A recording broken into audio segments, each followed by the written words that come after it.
24, 25. First things first, can we make you taller?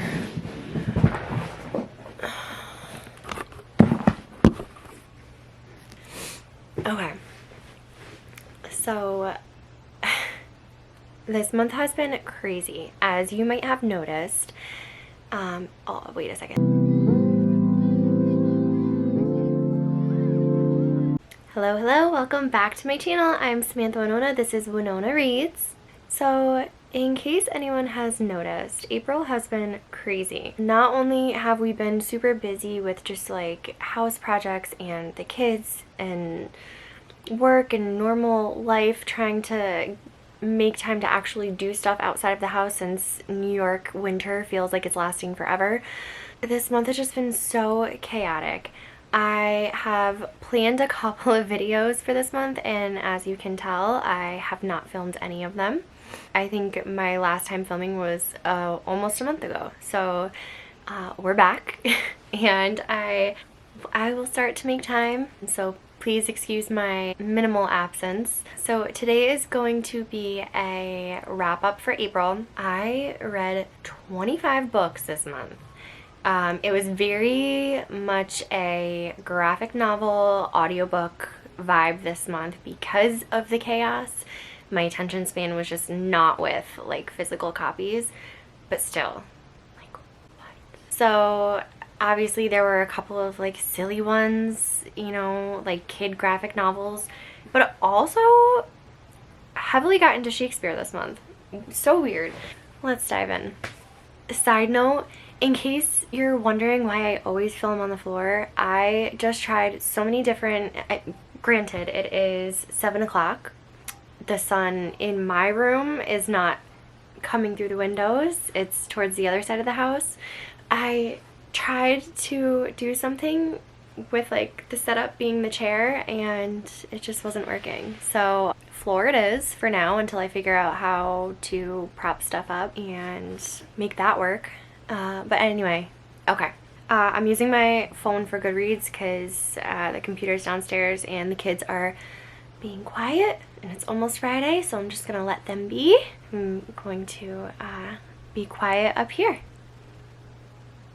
The first one that I read was The Girl from the Sea, a graphic novel by Molly Ostertag, and I finished it in a day. 5 stars. I devoured it. A teenage girl, Morgan, I think she was like 14 or 15, and when she was younger she almost drowned, and I think like in the unconsciousness of it met a, well, I guess she's a mermaid. She's like a sea creature, and her name is Kelty, and then her parents get divorced and her brother starts acting out, and I don't know if it's maybe a family home, but I feel like they're not always there. Like, or not a family home, a summer home. Like, I feel like they're not always there. I could be wrong, but I feel like they're, nope, I take that back. Now that I'm thinking about it, Kelty only comes back certain however many years, like 7 years or something. So Morgan is like by the water again, maybe thinking of the same incident, and Kelty appears.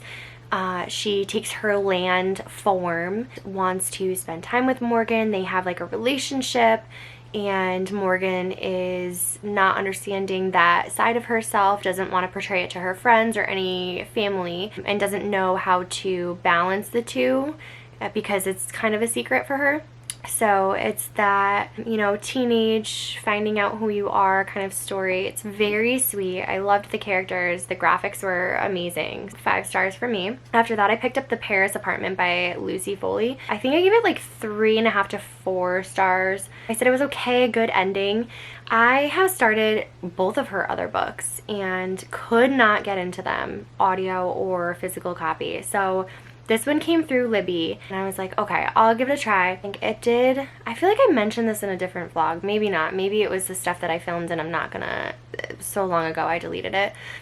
When I started it, it was just a lot of like the guy was just so important. Like, everybody knew who he was and everybody lusted after him, and I was like, okay, like, we get it. But the ending was decent. So it was about, so they're half siblings, Jess and Ben, and she doesn't know, it's sort of the thing where you don't fully understand someone's life. So she like comes to visit him and sees his apartment and is like, this is a really nice place, like maybe I don't know everything about him. And then she kind of sees how the other neighbors react to her being there and her kind of snooping around and trying to figure out where he is, what happened.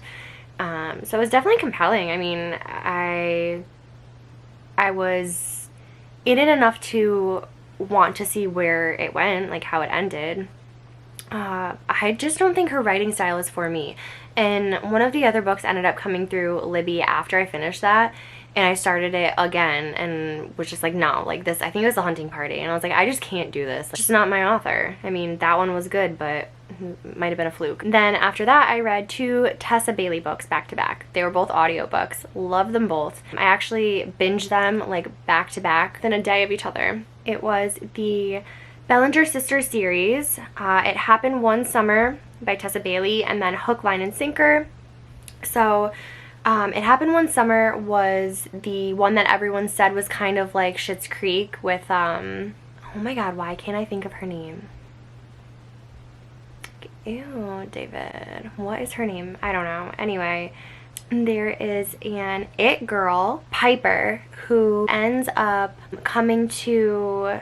Where was it located? I don't remember the town, but anyway, she does it to like prove to her family and herself that she can like do it, and ends up falling in love with a fisherman.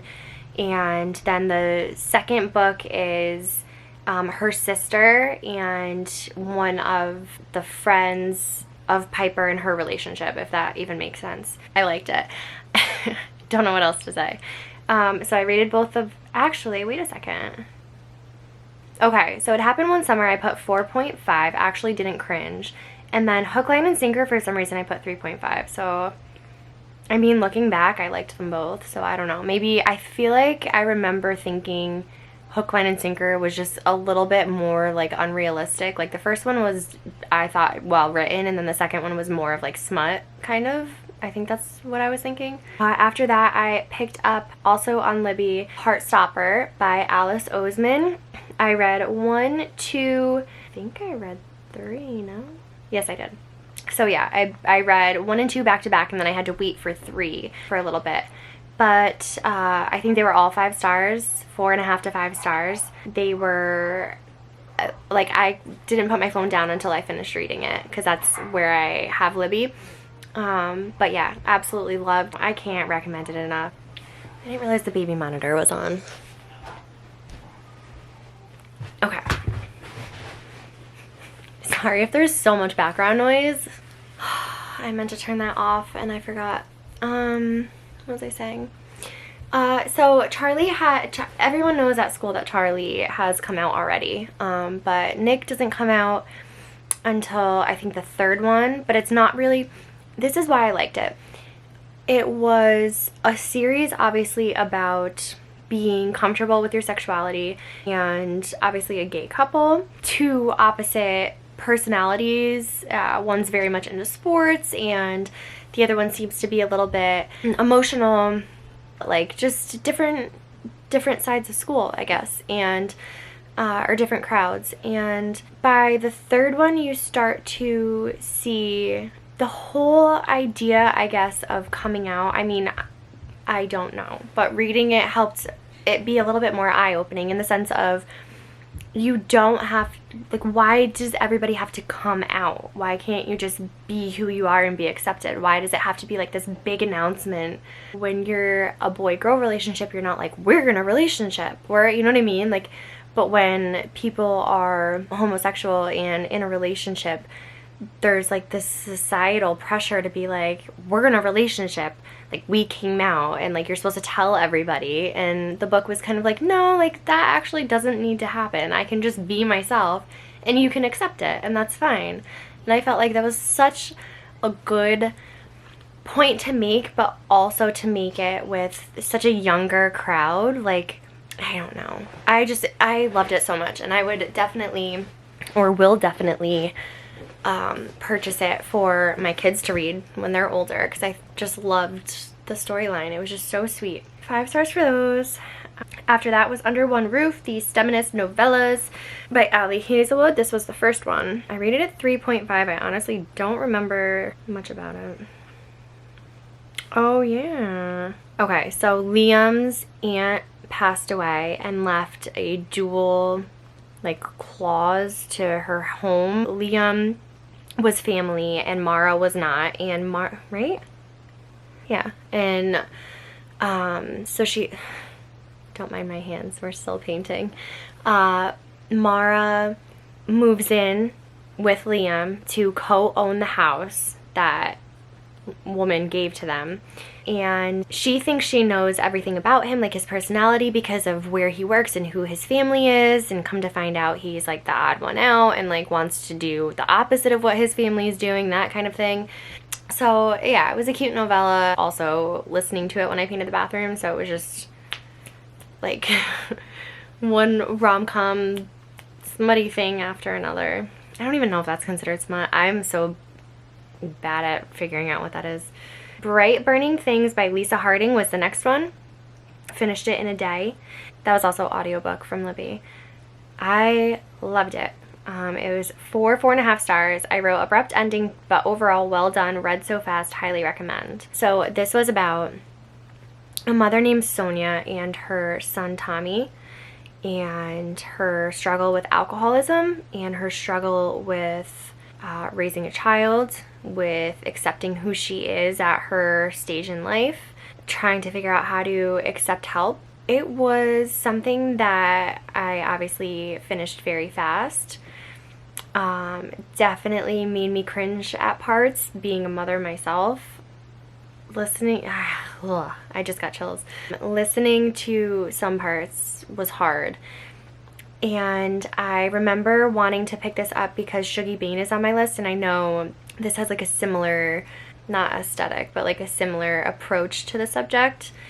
And I thought it was well done, but it also makes me a little bit worried for Shuggie Bain, because I just feel like if that won a prize for the story, like how many tears am I gonna shed for that? I felt like I had to know what happened next, but I also didn't want to know what happened next, because you kind of get a little bit nervous for her child. The next one I read was Fence Volume 1 by C.S. Picot. That was another graphic novel, and I rated, oops, I just deleted my rating. That's cool. Okay. This was about classmates who are in a fencing academy. I think that's it. That's all. I don't remember much. I feel like I think that one kid was on a scholarship and was like trying to make his way into the academy to show that he was worth it, but it also was like a step out of his league. I feel like that kind of story. Does it make me want to continue the series? Not really. What am I trying to say? I don't feel compelled to pick the next one up. That's all. The next one was The Stone Keeper, Amulet number 1. Another graphic novel by Kazu Kibuishi. That one I gave 4 stars. That one took a little longer for me. I'm not sure. It was very dark. I would eventually pick it back up. I actually did get the rest of the books from the library and then brought them back. Just because I wasn't like it's not my vibe right now, but I might re-rent them like later down the line. It definitely is an interesting series, and I liked the first one. I finished it really fast. I mean, 2 days is still pretty fast. It just took me longer than most graphic. Like I wasn't like flipping through the pages to see, you know. I was like, I guess I can stop here. And then like when I stopped, I was like, is that what I want to pick up? Like I don't know. It wasn't. I don't know what the word I'm looking for. Listen, you guys, it's almost 7:30 and it's Thursday, so I'm sorry. The next one I picked up is Hamlet by William Shakespeare. That I finished in a day. 4.5 stars. I loved it. Oh my god, I loved it. So weird, because I remember reading Shakespeare like way younger. Like I never read it in high school or college, but I remember like having it in like junior high. Like I had a whole thick like thing that I found at like a yard sale, and would pick like pages out to read, but I just didn't enjoy it, I guess, back then. And then picking it up this time, I was like, this is so good. I did get the Pelican series, which are so, oh wait, I have it, sorry. Yeah. I love these. I think they're so cool. So yeah, I did Hamlet, I did King Lear. So I have a bunch more like this, and I want to get the other ones eventually, like down the line. But I loved it. I quoted so much from it. I don't even want to go into like the story of it all, but I did Hamlet, King Lear, and then All's Well That Ends Well. That one was my least favorite. That one I DNF'd with 20 pages left because I felt like I just didn't want to read anymore, and I rated it a 2. Hamlet I rated 4.5, and King Lear I rated 5. I thoroughly enjoyed them and highly recommend Hamlet and King Lear. I do intend to pick up some of the other ones that I purchased. Then we did a bunch of graphic novels. And these are like the silly ones. So this was all on like the Libby app when it would just be like the weekend, and I'm like, I just want something silly. I want something to just flip through quickly and not have to focus on. So I did the Babysitter's Little Sisters Club for the graphic novels. So I did Karen's School Picture, Karen's Kitty Cat Club. Oh, is that it? I felt like I read more. Oh yeah, and then Karen's Witch. So yeah, they're just silly little baby sister, or I actually don't think I've ever read the Babysitter's Club, or if I did, I just don't remember because it was that long ago. But this is the Little Sisters Club, so it's Christy's little stepsister. But yeah, they're just cute little stories. I don't know. I feel like there's not really anything to like go into with that. Like, it's, the description is in the title, you know. Her pictures is when she had glasses and she had to get her picture taken at school, and then the Kitty Cat Club is about her Kitty Cat Club, and then Karen's Witch, okay, that one was her neighbor she thought was a witch, and then she had to you know, figure out how to spy correctly, and just silly kid stuff, but they were cute. And then I picked up Primer by Jennifer Muro. That one was really cool. I think that one is like Marvel or DC like related as far as like illustrations. I feel like it's DC because it had the what's her name? That had like the Harley Quinn vibe, kind of. Okay, so Ashley is a foster child, and the couple that adopts her, the dad really seems like to vibe with her, and I mean, she's older, so but the dad like vibes with her, and like they get off on like such a good start, and then she thinks that she's not vibing with the mom, and she's like, you know, what's going on? Like, is it because I'm older, or does she really not want to make this decision? And come to find out, it was like this whole thing at work. It had nothing to do with her, and she goes snooping for something. I don't remember what it is, but she finds the like superhero paint stuff from her foster mom's work, and it has like superpowers when you use the paint or something like that. And so like one color will do this and another color will do that, and so I thought it was cool, and I hope they continue the series. I think it was the only one so far, but I really enjoyed it, and I definitely enjoyed the illustrations. I'm a big like Marvel DC fan, so it's the boy mom in me, I guess. But yeah, I liked that one. And then so that one was 5 stars. And then the next one was The Awakening, City Dragons #1 by Jamal Yogi. So Grace, her dad passes away. Her mom is in relationship with I think it's the doctor who treated her dad. He had cancer and then he passed away, and then the mom, yeah, so then the mom dates the doctor, and they move to Hong Kong, and like the doctor's into like all these different experiments, I guess, and so she goes to I didn't even know it could do that. It just timed me out because I was talking too much. It said my length of filming was over, so that's cool.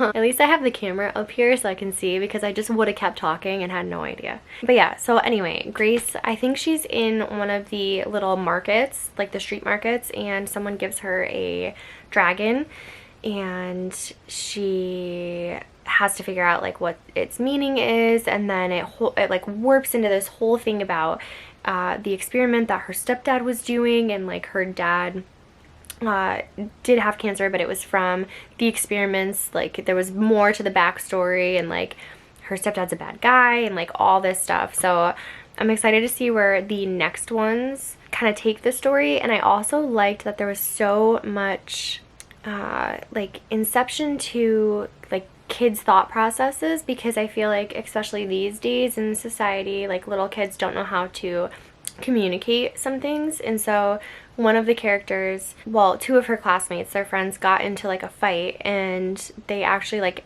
had a verbal communication and a conversation, and it was a misunderstanding, and it, you know, there wasn't like an altercation. It was just like we communicated and now we're friends again. Like I feel like that was a really important message, and obviously it's something that like I think scholastic books, you know, you kind of have to be that way, but I thought it was definitely a good children's book as far as like learning lessons. And then I listened to Will by Will Smith on Audible as well. I gave that 5 stars. I was hesitant to actually like say yes to the book because I had it on waitlist, and then everything with the last Academy, I think it was the Academy Awards, one of the awards, that whole thing, I don't even want to discuss it. It was just gross behavior by him, and regardless of his merit, like whatever, I just don't agree with, you don't just go up to someone and just slap them, like come on.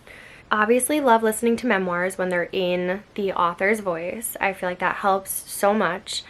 A lot of the stuff that he touched on like was so impactful, and you know the stories about like his dad, and then what did he say, like when his dad like passed, he like called them or he called Will and was like, it's tonight, and like he just knew, and like it's just some of the things that like in his own voice would just like give me chills, and I'm like, oh my gosh. Like, and listening to his understanding of himself, like he's been through so much, not only in his career but in his life, and I just think it's so eye-opening to see someone be so like self-realized, I guess, is that a word? Like self-realization. Like he just knows who he is, and he's very understanding of himself, and I don't know, it's just definitely interesting to see. After that was the Himawari House by Harmony Becker. I gave that 5 stars. I loved this. It's rated almost 4.5 stars on GoodReads, so you know it's actually really good. It's a young adult graphic novel. There are 3 foreign exchange students who go to Japan, and the one girl that I think they kind of, well, they are kind of equally portrayed, but it starts off with one who was born in Japan and then comes back, and so she's reconnecting to, you know, her past memories and kind of traveling through old thought processes, like old memories, but then also figuring out like who is she in America and who is she in Japan. Like there's this huge contrast of too Japanese in America and not Japanese enough when she's in Japan. And I just think it's a interesting internal struggle, because it's not obviously something that I deal with, and I like seeing that aspect of things to get a better understanding and be a little bit more empathetic. So that is definitely one that not only do I want to read the author more, but pick that up for my kids. The next one is a little bit silly. I only included it in here because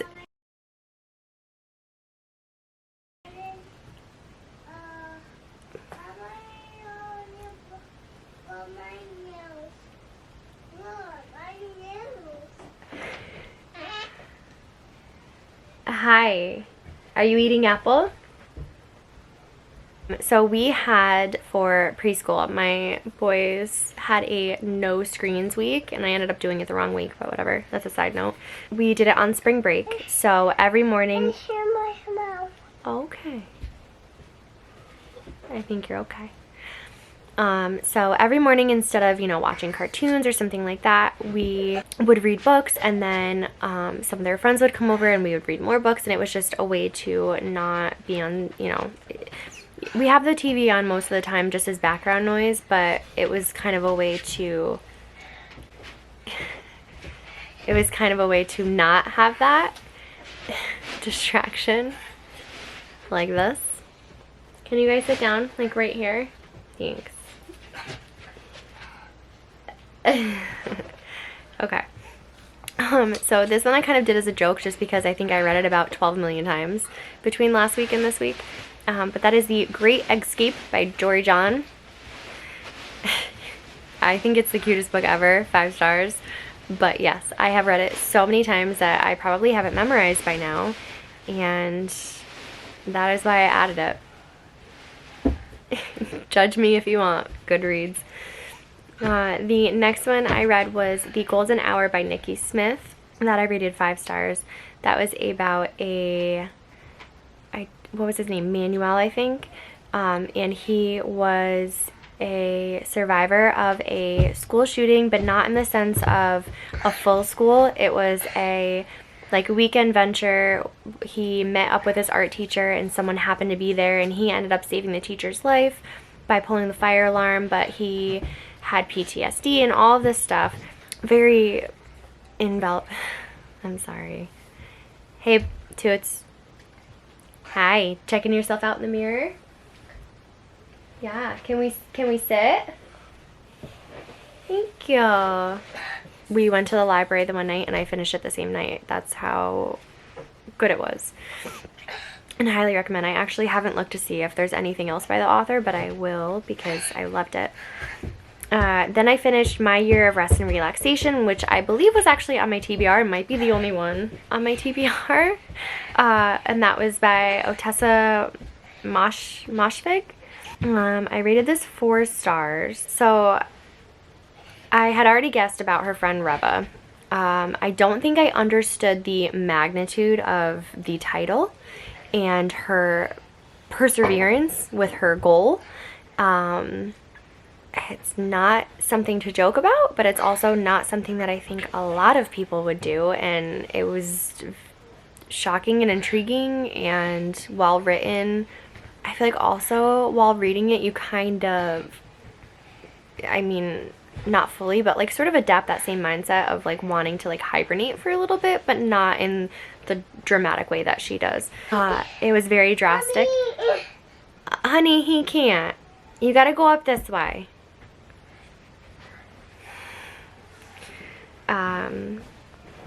But yeah, 5 stars. So that was her insight to being a graduate from Columbia. She lived in the city. She both of her parents passed away, and she kind of, it was an insight to how I guess some voices of our generation feel when it comes to that pulling away from society kind of thing, and she took it very drastically, like I said.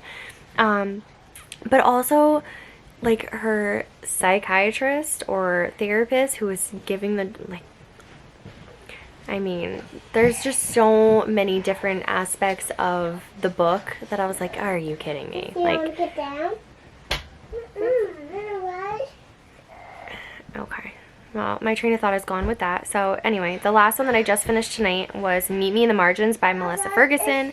I rated that 4 stars. It has a lower rating on GoodReads, which I am a little bit surprised, but I did thoroughly enjoy it. I don't know if this is a first-time author. No, it says new title, so I'll have to look into what other stuff she's written. So that was about Savannah and her boss finding the twists and turns in their workplace, but also in their relationship, and her thinking that the person who was editing her novel or manuscript was someone else and falling for him. It was a rom-com. It was very good. And yeah, so I don't know why it's rated so low on GoodReads, but I loved it. And that was on audiobook as well. So that is the 25 bucks. I'm sorry. It's almost bedtime, so that's what's happening here. It is April 28th, so there are only 2 more days. Yeah, 2 more days of the month. What am I reading right now? I want to get into The Age of Innocence. I'm gonna start that and probably finish it in May. And then I also wanted to do Amari and the Night Brothers. So I'm gonna try to start those tonight through the next 2 days and see how far I can get. I might do Amari and the Night Brothers on audio. But yeah, that's it. I don't have anything. I have a couple more graphic novels, but I think that is it for the month. So I don't think there's potential to finish any of the ones I want to get to. So we will see where we're at, but I will upload this. I will upload a May TBR and my weekend classic with a drink for Age of Innocence. I still have to think of one. So cheers to the weekend. I'm out. See you soon.